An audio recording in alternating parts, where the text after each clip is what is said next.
جائے گا، سچی انسانوں کی خدمت اور سیوا کر کے جائے گا، ایشور اپنی طرف سے اس کی پیاس کے بجھانے کا شاندار انتظام کرے گا۔ حمدا طیبا کثیرا مبارکا فیہ کما یحب ربنا ویرضا، والصلاة والسلام على نبينا المصطفى وحبيبنا المرتضى محمد وعلى آله وصحبه أجمعين، أما بعد فأعوذ بالله من الشيطان الرجيم، بسم الله الرحمن الرحيم، قل يا أيها الناس إني رسول الله إليكم جميعا، وقال تعالى وما أرسلناك إلا رحمة للعالمين، وقال تعالى وما أرسلناك إلا كافة للناس بشيرا ونذيرا، وقال تعالى لقد من الله على المؤمنين إذ بعث فيهم رسولا من أنفسهم يتلو عليهم آياته ويزكيهم ويعلمهم الكتاب والحكمة وإن كانوا من قبل لفي ضلال مبين، وقال النبي صلى الله عليه وسلم إنما بعثت لأتمم مكارم الأخلاق۔ میں سب سے پہلے بہت ہی مبارکباد پیش کرتا ہوں اس سرزمین کی سیرت النبی کمیٹی کے تمام ذمہ داران اور اراکین کو، جنہوں نے نبی اکرم صلی اللہ علیہ وسلم کی ایک بہت بڑی سنت کو زندہ کر رکھا ہے۔ اور وہ سنت کیا ہے؟ میلوں میں حق بات کہنا، میلوں میں جا کر لوگوں تک سچ بات پہنچانا، میلوں میں جا کر اخلاق اور انسانیت کا پیغام دینا، جو نبی اکرم رحمت دو عالم صلی اللہ علیہ وسلم کا مستقل معمول تھا۔ آپ جب سیرت پڑھیں گے، حضور اکرم صلی اللہ علیہ وسلم کی جیونی پڑھیں گے، آپ کی ہسٹری اور آپ کی لائف کی جب اسٹڈی کریں گے تو آپ کو یہ بات بہت کھل کر ملے گی کہ حضور اکرم صلی اللہ علیہ وسلم کبھی عکاس کے میلے میں، کبھی ذی المجاز کے میلے میں، کبھی مجنہ کے میلے میں، کبھی حباشہ کے میلے میں، کبھی نبید کے میلے میں، کبھی عجوم کے میلے میں آپ مسلسل تشریف لے جاتے ہیں۔ میلوں کی جو حالت ہوتی ہے وہ ہر جگہ یکساں ہوتی ہے۔ میلوں میں لوگ سامان خریدنے بھی آتے ہیں، تماشا دیکھنے بھی آتے ہیں، انجوائے کرنے بھی آتے ہیں، گانے بجانے بھی ہوتے ہیں۔ میلوں کی کیفیت یہی ہوتی ہے، لیکن کاش اگر میلوں سے حق کا پیغام پہنچنا شروع ہو جائے، اور کاش کی میلوں سے لوگ اچھے اخلاق کی سوغات لے کر جانے لگے، اور کاش کی میلے سے لوگ انسانیت کا درس اور انسانیت کا پیغام اور ہیومینٹی کا میسج لے کر جانے لگے۔ خدا کی قسم یہ میلے ہمارے لیے بہت بڑی خیر و برکت کا ذریعہ بن سکتے ہیں۔ نبی اکرم صلی اللہ علیہ وسلم نے حق کے پیغام کو، انسانیت کے پیغام کو، توحید کے پیغام کو، مانوتا کے سندیش کو، ہیومینٹی کے میسج کو آپ نے کسی ایک جگہ کے ساتھ محدود نہیں فرمایا۔ آپ جس طرح مکے کی سرزمین پر، مدینے کی سرزمین پر، مسجد نبوی میں بیٹھ کر حق کا اعلان کرتے تھے، حق اور سچ اور ستیہ کی بات کرتے تھے، اسی طرح ببانگ دہل میلے میں پہنچ کر بھی لوگوں سے کہتے تھے انسانوں، اے دھرتی پر بسنے والوں، تم اس سرزمین پر آئے ہو، ذرا آنکھیں کھولو اور دیکھو تم کس خالق اور ملائک، کس خالق اور مالک کے بنائے ہوئے پتلے ہو. تم غور کرو تمہارا ایشور کون ہے, تمہارا پرمیشور کون ہے, تمہارا گاڈ کون ہے, تمہارا لارڈ کون ہے, تمہیں بنانے والا کون ہے. جب تک انسان اپنے بنانے والے خالق اور مالک کو نہیں پہچانتا ہے, اس وقت تک وہ صحیح معنوں میں انسانیت کا حق بھی ادا نہیں کر سکتا. انسانیت کی بات کرنے والے یہ بھول جاتے ہیں کہ انسانیت کے ساتھ اچھا سلوک کرنے کے لیے سب سے بڑی طاقت, سب سے بڑی قوت, سب سے اسٹرانگ فورس وہ یہ ہے کہ ہمارے دل اور دماغ میں یہ تصور بیٹھا ہوا ہو کہ اگر ہم نے کسی انسان کو ذرہ برابر بھی تکلیف پہنچایا, کوئی نہ دیکھ رہا ہو, لیکن ایک خدا کی آنکھ سے, ایک خدا کی پکڑ سے, ایک خدا کی پنشمنٹ سے میں بچ نہیں سکتا ہوں. خدا کی قسم وہ تنہائی میں بھی ہوگا اور کسی کو تکلیف پہنچانے کا ارادہ بھی کرے گا, اس کا ہاتھ تھرا جائے گا, کانپ جائے گا. کوئی نہ دیکھ رہا ہو, لیکن مجھے ایک ذات دیکھ رہی ہے جس کی پکڑ, جس کی گرفت, جس کی پنشمنٹ سے میں بچ نہیں سکتا.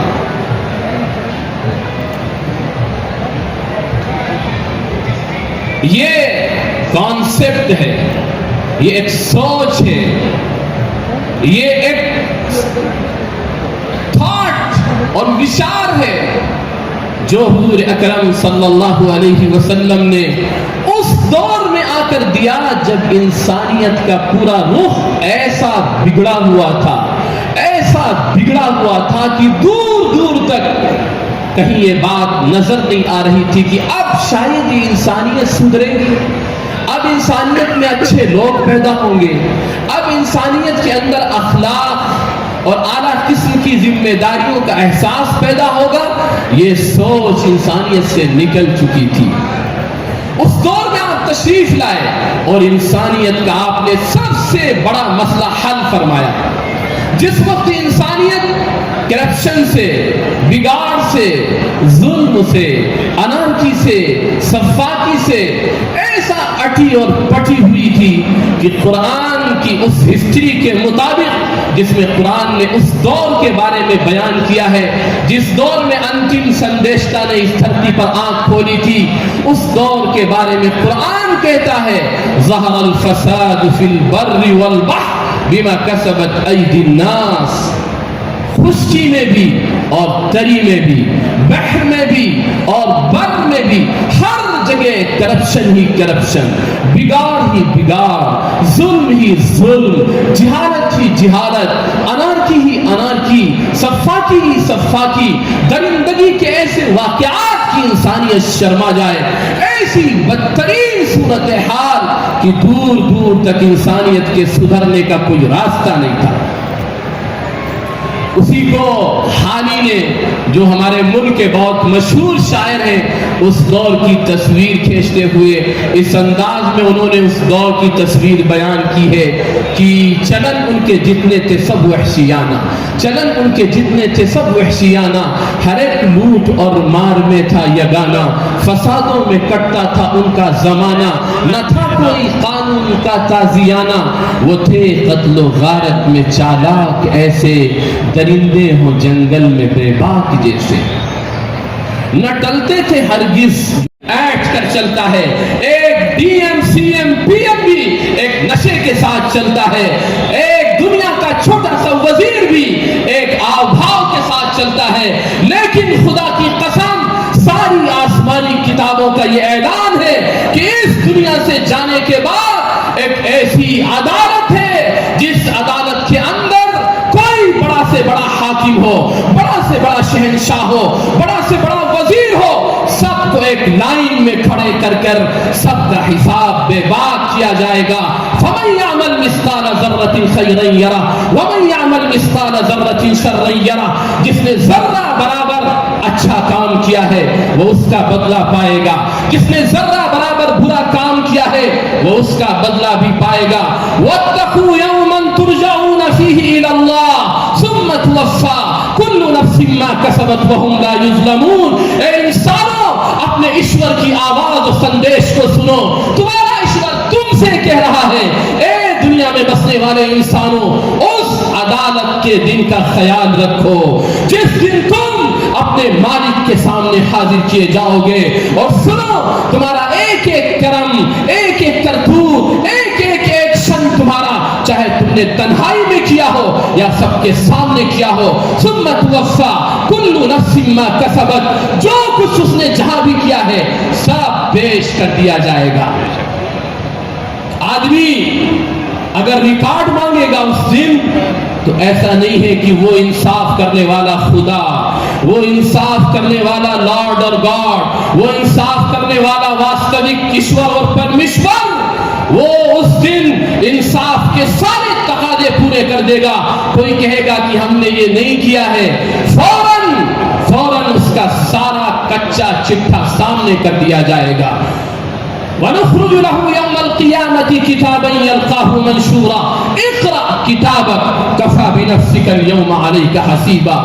اس کے سامنے جب اس کا ریکارڈ آئے گا, وہ سارا ریکارڈ دیکھ کر بعض آیتوں سے محسوس ہوتا ہے کہ اسکرین پر ساری اس کی حرکتیں دکھا دی جائیں گی. جب وہ دیکھے گا چھوٹا سے چھوٹا جرم جو ہم نے بہت چھپ کر کیا, جو بہت ہی خفیہ پلاننگ کی تھی, وہ سب نگاہوں کے سامنے ہے. وہ چیخ کر کہے گا ما لہذا الکتاب لا یغادر صغیرۃ ولا کبیرہ. یہ کیسا ریکارڈ ہے, اس نے تو ذرہ برابر چھوٹی سے چھوٹی چیز بھی نہیں چھوڑی. یہ کیسا بھیانک ریکارڈ ہے, اس نے معمولی چیز بھی نہیں چھوڑی. میرے عزیز بھائیوں, جب انسانوں کے اندر یہ خیال, یہ تصور, یہ کانسیپٹ بٹھایا جاتا ہے, پھر وہ آدمی اندر سے اتنا نیک, اتنا شریف, دوسروں کا خیال رکھنے والا, انسانیت کا واقعی میں حق ادا کرنے والا بنتا ہے. وہ اپنی جان دے سکتا ہے لیکن دوسروں کو تکلیف نہیں پہنچا سکتا ہے.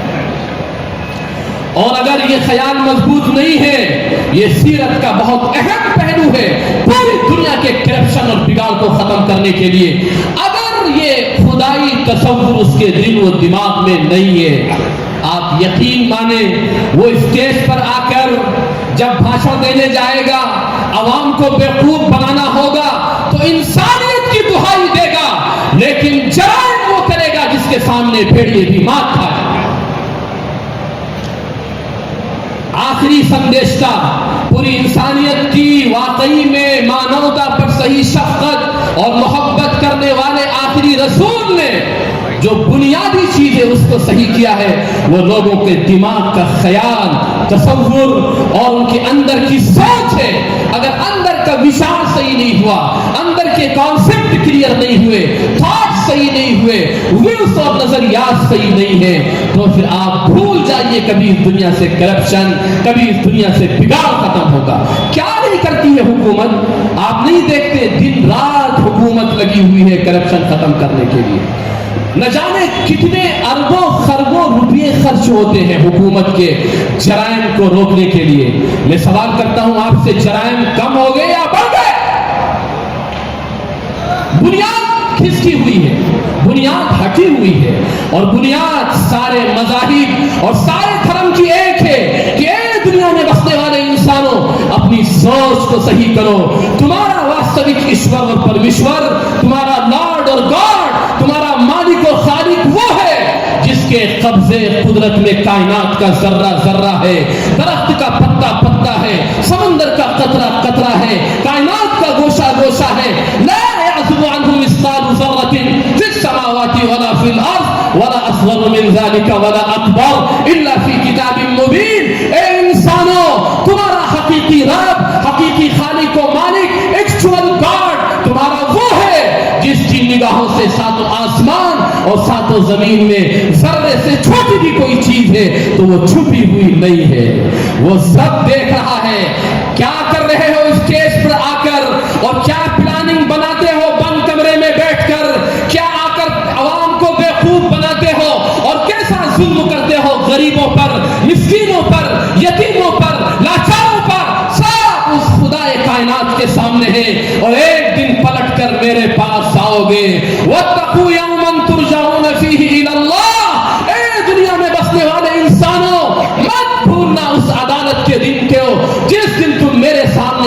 کیے جاؤ گے، ہم تمہارے ایک ایک کرتوت کو تمہارے سامنے رکھ دیں گے، جو کچھ تم نے کیا ہے اس کا بدلہ دیا جائے گا۔ حبۃ خردل اتینا وکفی بنا حاسبین، ذرے کے برابر کسی نے کوئی غلطی کی ہے وہ بھی اس کی نگاہوں کے سامنے پیش کر دی جائے گی۔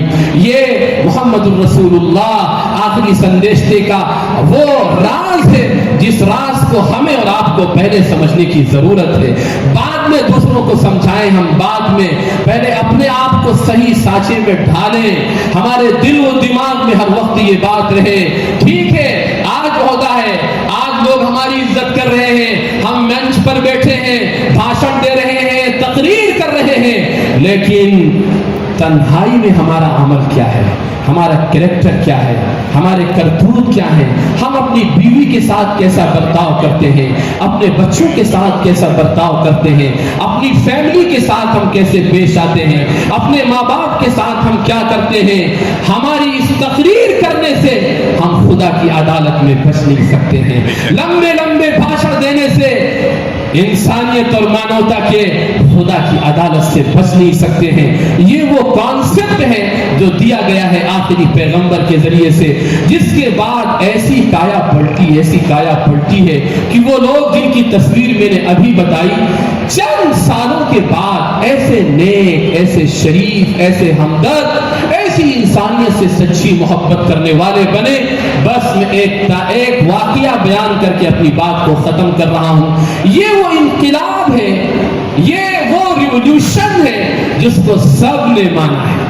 گاندھی جی کا اسٹیٹمنٹ ہے، آپ پڑھ لیجئے گا، انہوں نے کھل کر اس بات کا اعتراف کیا ہے کہ دنیا میں جو شانتی، جو امن اور جو سکون کا جو پوری دنیا میں اسلام نے میسج پہنچایا ہے، وہ کہتے ہیں کہ میرا عقیدہ اب اس سے زیادہ بڑھ چکا ہے کہ ہرگز وہ تلوار کی وجہ سے نہیں تھا جیسا کہ بدنام کرنے کے لیے کہا جاتا ہے۔ وہ کہتے ہیں کہ محمد صاحب کے اخلاق، ان کی وسعت ظرف، ان کی سادگی، ان کا سچا ایمان ایسا صاف اور ستھرا تھا جس کی وجہ سے پوری انسانیت ان کی بات کو اپنے دل پر لے رہی تھی۔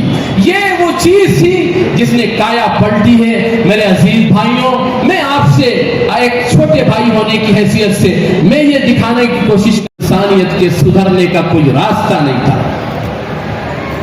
اسی کو حالی نے، جو ہمارے ملک کے بہت مشہور شاعر ہیں، اس دور کی تصویر کھینچتے ہوئے اس انداز میں انہوں نے اس دور کی تصویر بیان کی ہے کہ چلن ان کے جتنے تھے سب وحشیانہ، چلن ان کے جتنے تھے سب وحشیانہ، ہر ایک لوٹ اور مار میں تھا یگانہ، فسادوں میں کٹتا تھا ان کا زمانہ، نہ تھا کوئی قانون کا تازیانہ، وہ تھے قتل و غارت میں چالاک ایسے، درندے ہوں جنگل میں بے باک جیسے، نہ ٹلتے تھے ہرگز جو اڑ بیٹھتے تھے، سلجھتے نہ تھے جب جھگڑ بیٹھتے تھے، جو دو شخص آپس میں لڑ بیٹھتے تھے تو صدہا قبیلے بگڑ بیٹھتے تھے، بلند ایک ہوتا تھا گرما شرارہ تو اس سے بھڑک اٹھتا تھا ملک سارا۔ یہ بدترین صورتحال، لیکن سلام ہو اس نبی پر، بے شمار رحمتیں ہوں اس آقا پر، جو صرف خدا کی قسم ہرگز مسلمانوں کے نبی نہیں تھے، جو پوری انسانیت کے نبی تھے، پوری مانوتا کے نبی تھے۔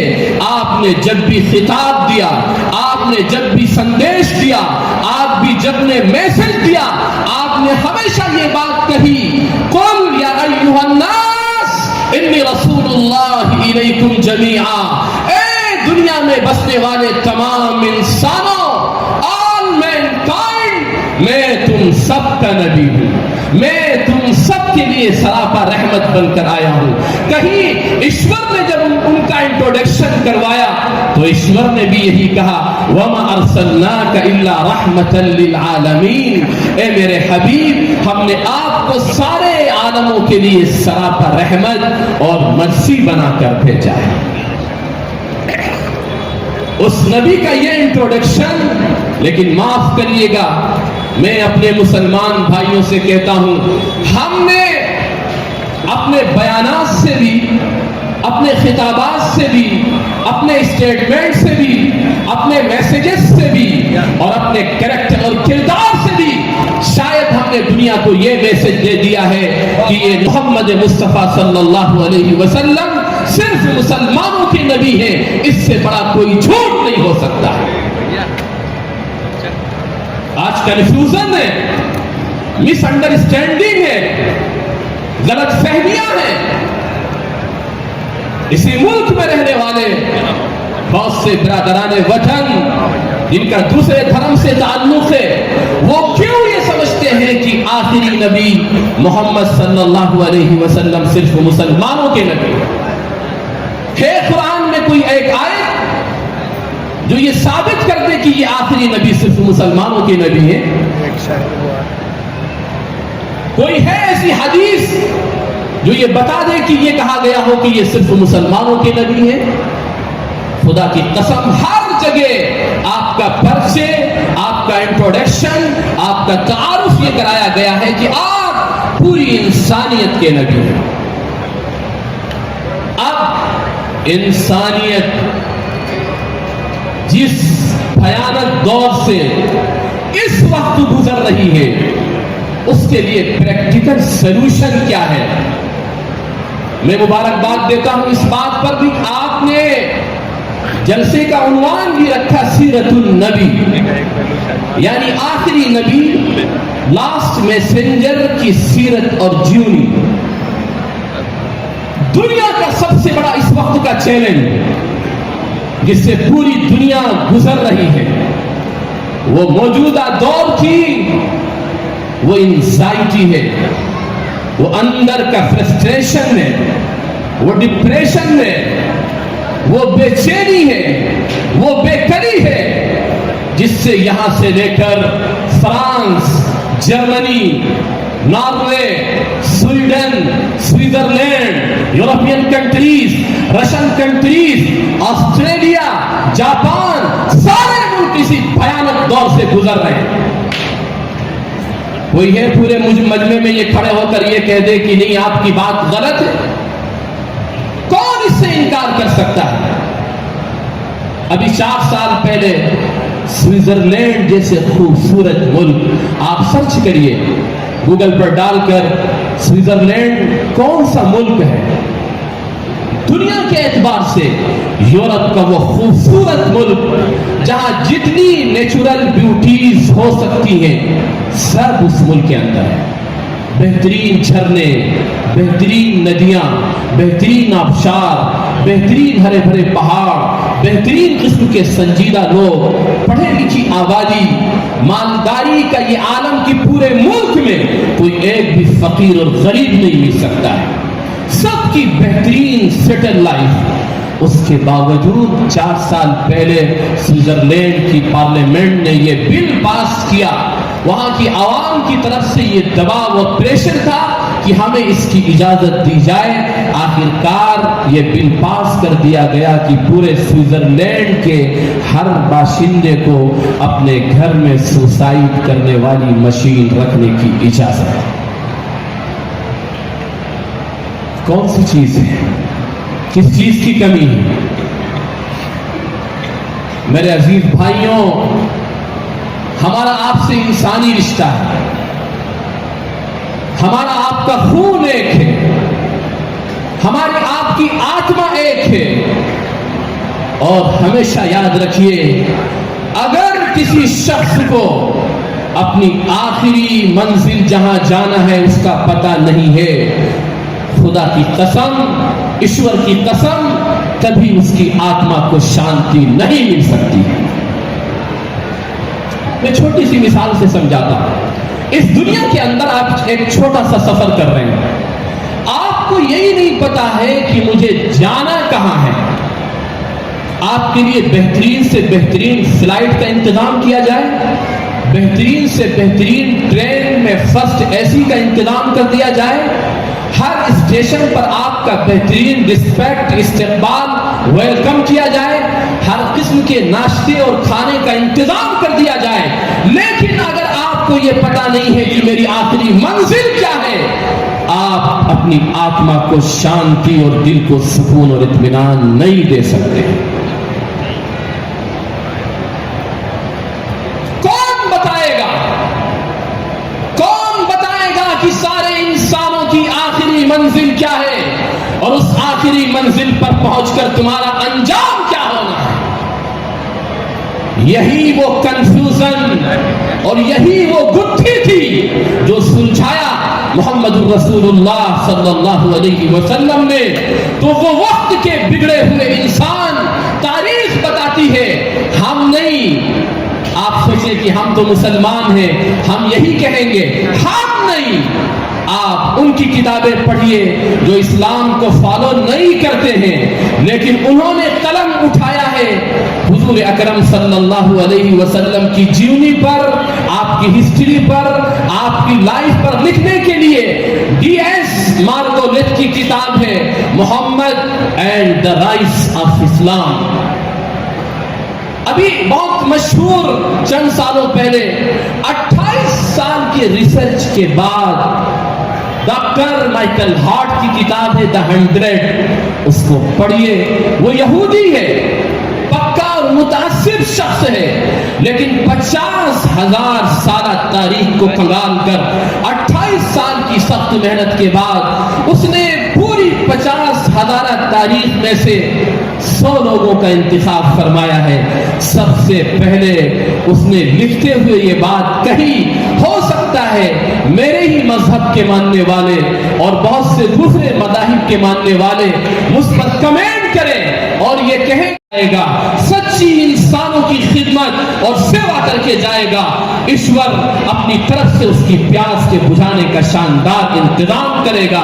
اسی لیے آقا نے فرمایا کہ اس دنیا میں سب سے بہترین شخص وہ ہے، الخلق عیال اللہ فاحب الخلق الی اللہ من احسن الی عیالی۔ اس دنیا میں ساری کی ساری مخلوق اللہ کا کنبہ ہے، اللہ کی فیملی ہے، اور سنو اے انسانوں، تم میں سب سے زیادہ ایشور کے قریب، تم میں سب سے زیادہ ایشور کا چہیتا، سب سے زیادہ ایشور اور پرمیشور کا پیارا وہ ہے جو مخلوق کے سب سے زیادہ کام آنے والا۔ کہیں آپ نے فرمایا کہ خدا کی قسم ہرگز وہ ایشور پر ایمان لانے والا، یقین رکھنے والا ہو ہی نہیں سکتا۔ پھر آپ نے یہی فرمایا، تین مرتبہ آپ نے فرمایا۔ تو صحابہ نے پوچھا یا رسول اللہ کون؟ آپ نے فرمایا من لا یأمن جارہ بوائقہ، وہ شخص جس کی شرارتوں سے، جس کی بدتمیزیوں سے، جس کی ایذا رسانیوں سے اس کا پڑوسی محفوظ نہ ہو۔ ہم مسلمان کہلائیں، ہم آئی لو محمد لکھیں، لیکن ہم یہ نہ جانے کہ محمد کے اخلاق کیا تھے، محمد کا کریکٹر کیا تھا، محمد کا کردار کیا تھا، محمد کی لائف کیسی تھی۔ میرے بھائی، میں کہتا ہوں شاید اگر یہاں غیر مسلم ہمارے بھائی ہوں، میں ان سے کہتا ہوں، میں معافی مانگتا ہوں آپ کے سامنے سارے ان مسلمانوں کی طرف سے۔ اس قوم کا سب سے بڑا علامہ یہ ہے، یہ قوم یہ تو کہتی ہے آئی لو محمد، لیکن محمد کو جانتی نہیں ہے، محمد کے اخلاق کو نہیں جانتی، ان کے کردار کو نہیں جانتی، ان کی زندگی کو نہیں جانتی۔ خدا کی قسم اگر یہ محمد کا سچا غلام ہوتا، آج پوری دنیا رشک بھری نگاہوں سے اس کو دیکھتی اور جان جاتی کہ محمد کون ہے۔ لیکن ہم نے اور آپ نے اپنے کریکٹر سے، اپنے کردار سے، اپنے اخلاق سے، اپنی زندگی سے، اپنے معاملات سے، اپنے رہن سہن سے، اپنی تجارت سے، اپنے بزنس سے کیا ہم نے انٹروڈکشن کروایا ہے کہ ہم محمد مصطفیٰ صلی اللہ علیہ وسلم کے غلام ہیں؟ اس لیے میرے عزیز بھائیوں، میں اس وقت اپنے مسلمان بھائیوں سے یہ کہہ رہا ہوں کہ آپ خدا کے لیے اپنے گھروں میں محمد صلی اللہ علیہ وسلم کی جیونی پڑھیے، ان کی ہسٹری پڑھیے، ان کی لائف پڑھیے، ان کے اخلاق پڑھیے، بچوں کو بتائیے وہ کون تھے۔ پھر آپ دیکھیں اسلام صحیح معنوں میں محمد صلی اللہ علیہ وسلم کا پرچے ان کا انٹروڈکشن صحیح معنوں میں انسانوں کے سامنے آئے گا، اور یہی واحد ہمارا راستہ ہے۔ میرے عزیز بھائیوں، میں ایشور کی قسم کھا کے کہتا ہوں، جو کچھ ذلت ہے، نکبت ہے، اور جو کچھ ہماری مایوسی کی کیفیت ہے، اور جو کچھ ہمارے اوپر حالات ہیں، وہ صرف اس وجہ سے ہے کہ ہم نے دامن مصطفیٰ کو چھوڑ دیا ہے، ہم نے محمد رسول اللہ صلی اللہ علیہ وسلم کی سچی اطاعت کو چھوڑ دیا ہے، ان کو صحیح معنوں میں ہم نے فالو کرنا چھوڑ دیا ہے۔ اس لیے پلٹ کر آئیے اور دامن مصطفیٰ کو مضبوطی سے پکڑیے۔ سچ کہا ہے کسی شاعر نے کہ وہ جو لٹ گئیں میری عظمتیں میری غفلتوں کا خراج ہے، وہ جو لٹ گئیں میری عظمتیں میری غفلتوں کا خراج ہے، جو میں جاگ اٹھوں تو میرے لیے وہی تخت ہے وہی تاج ہے، اسی احتیاط سے کام لے جو طبیب روح بتا گئے۔ طبیب روح کون ہے؟ طبیب روح کون ہے؟ انسانیت کو صحیح دشا دکھانے والا کون ہے؟ وہی وہ انتم سندیشتا محمد مصطفیٰ صلی اللہ علیہ وسلم ہے، جو ہماری آنکھوں کا نور، ہمارے دلوں کا سرور، ہماری عزت و آبرو۔ لیکن کاش کی یہ امت، کاش کی یہ آئی لو محمد کہنے والا محمد کے اخلاق اور کردار کی طرف واپس آ جائے۔ اسی کو شاعر نے کہا ہے، اسی احتیاط سے کام لے جو طبیب روح بتا گئے، اسی احتیاط سے کام لے جو طبیب روح بتا گئے۔ یہ تیری حیات کا راز ہے، یہ تیرے مرض کا علاج ہے۔ وآخر دعوانا الحمدللہ۔